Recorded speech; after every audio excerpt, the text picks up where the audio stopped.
Hello, সকলে কেমন আছেন? বেশ কিছুদিন পরে ফিরলাম আমি একটা নতুন ভিডিও নিয়ে। আজকে রবিবার আর এটা ডিসেম্বর মাসের 3rd রবিবার, মানে 15 তারিখ। তো রবিবার মানেই সকালে একটু দেরি করে ঘুম থেকে ওঠা, তারপরে একটু ঠান্ডার মধ্যে ধোঁয়া ওঠা গরম চায়ের কাপে চুমুক দেওয়া। আর রবিবার মানেই হলো একটু ভালো কিছু ব্রেকফাস্ট করা। তাই আজকে আমি বানাবো সকালে ধোসা। এই হলো আমার ইনস্ট্যান্ট ধোসার ব্যাটার। এখানে এই ধরনের ইনস্ট্যান্ট ধোসার ব্যাটার কিনতে পাওয়া যায় যে কোনো ইন্ডিয়ান স্টোরে। তাই জন্য ধোসা বানানোর আগে যেটা লাগে সেটা হচ্ছে আলুর পুর বা আলুর তরকারি। তাই কুকারে আলু সিদ্ধ করতে দিয়ে এখন সেই মশলার জোগাড় করছি। বাটিতে আমি আলাদা করে একটু ছোলার ডাল আর কাঁচা বাদাম রেখে দিয়েছি। তো চলুন আজকের ভিডিওটা শুরু করলাম আপনাদের সাথে।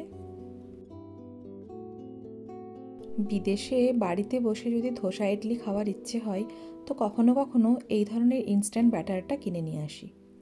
আসলে এখানকার ওয়েদারের সাথে তারতম্য রেখে বাড়িতে ওই ধোসার ব্যাটারটা বানানো কিছুটা ইম্পসিবল। বাড়িতে তো সবসময় ওই টেম্পারেচারটা থাকে না, যেটা ওই চালে ডালে বেটে সারা রাত ভিজিয়ে যেটাকে ফার্মেন্টেশন করা বলে, তার জন্য যে টেম্পারেচার চাই। সারা বছরে তো মোটামুটি এখানে শীত থাকে।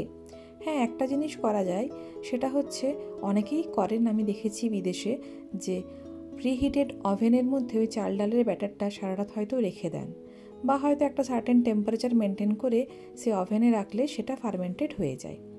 কিন্তু আমরা আর ওভেনে কিছু করি না, তাই কখনো সখনো খেতে ইচ্ছে করলে এই ধরনের ব্যাটার কিনে নিয়ে আসি, আর কিনে নিয়ে এসে ইচ্ছে মতন করে খেয়ে নিই। আলু সেদ্ধ হয়ে গেছে আর এখন তাই কড়াইয়ে মশলাটা রেডি করছি। বিন্নির বাবা গেছে আজকে রবিবারে গ্রসারি বাজার করতে। আর এই সম্বর পাউডারটা আমি এখানে সাউথ ইন্ডিয়ান দোকান থেকে কিনে এনেছি। ওদেরকে জিজ্ঞাসা করেছিলাম যে অথেন্টিক সম্বর পাউডার কি হবে, তো ওরা আমাকে এইটাই বলেছিল। আগেও একবার দুবারই ডালে ইউজ করেছিলাম, টেস্ট কিন্তু সত্যি খুব ভালো। ইতিমধ্যে ওর বাবা আর বিন্নি বাজার থেকে চলে এসেছে, আর আমারও এখানে পুর রেডি হয়ে গেছে প্রায়। তো বাজার থেকে আসার পরে সব থেকে বোরিং কাজ কী হয় বলুন তো?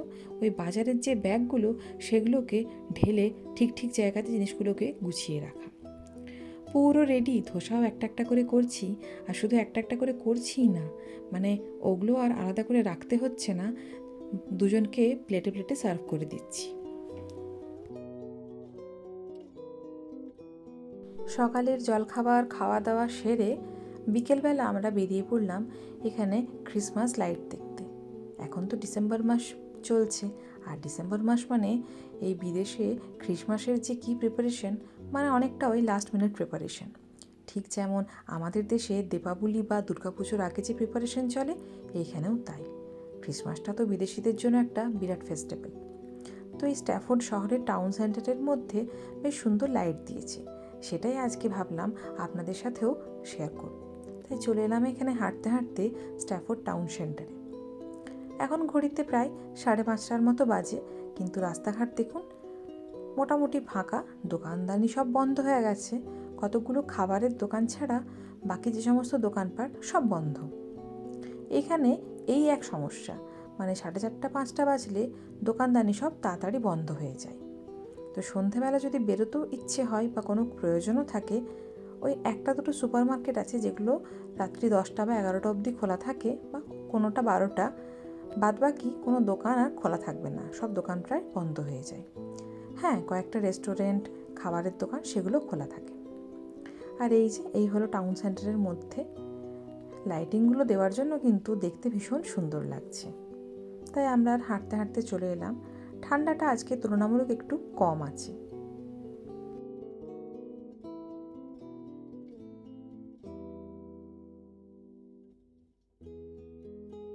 ইংল্যান্ডে আসার পরে এই বছরের ক্রিসমাস নিয়ে একটা নতুন উপলব্ধি হলো, সেটা হলো ক্রিসমাস লাইটিং।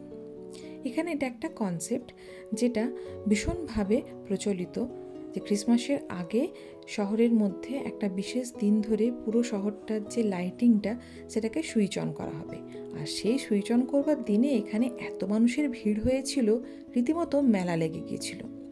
তারপরে তো আছেই প্রত্যেকটা বাড়িতে বাড়িতে এত সুন্দর সুন্দর করে আলো দেওয়া হয়েছে, অনেকটা মনে পড়ে যায় আমাদের ওই দেওয়ালির সময় যেরকম আলো দেওয়া হয় ঠিক এইখানে সেরকম। তো এইটা একটা আমার নতুন অভিজ্ঞতাই বলা যেতে পারে। আর এই সব লাইটিং দেওয়ার জন্য প্রত্যেকটা দোকানে অর্থাৎ সুপারমার্কেটগুলোতে এত হারে লাইট বিক্রি হয় যে কি বলবো। এই জিনিসটা অবশ্য আমরা জার্মানিতে থেকে এতটা উপলব্ধি করিনি। তো আমরা টাউন সেন্টারের মধ্যে যখন এসেছিলাম, ওই মার্কেট স্কোয়ারের সামনে কি সুন্দর করে লাইটগুলো জ্বলছিল, দেখতে খুব ভালো লাগছিল। তারপরে এখন বললাম যে চলো, এরপরে প্রায় সন্ধে হয়ে গেছে মানে প্রায় 6:30 7টা তো বাজে, তাই এখন বাড়ি ফিরে যাচ্ছি। আর সন্ধে হয়ে যাচ্ছে, রাতটাও বাড়ছে, বাইরে থেকে তো সেরকম কিছু কাজ নেই, দোকানপাট তো বন্ধ। তাই এখন হাঁটতে হাঁটতে এই চার্চের পাশ থেকে বাড়ি ফেরত যাচ্ছি। কেমন লাগলো আপনাদের আজকের আমার এই ভিডিওটা, আর লাইটিংটা আপনারা কেমন দেখলেন কমেন্ট করে অবশ্যই জানাবেন। আর ভালো লাগলে আমার চ্যানেলটি সাবস্ক্রাইব করতে ভুলবেন না কিন্তু। লাইক করবেন, শেয়ার করবেন। আবার দেখা হবে অন্যদিন অন্য কোনো ভিডিও নিয়ে। ততদিনে সকলে খুব ভালো থাকুন, সুস্থ থাকুন। নমস্কার।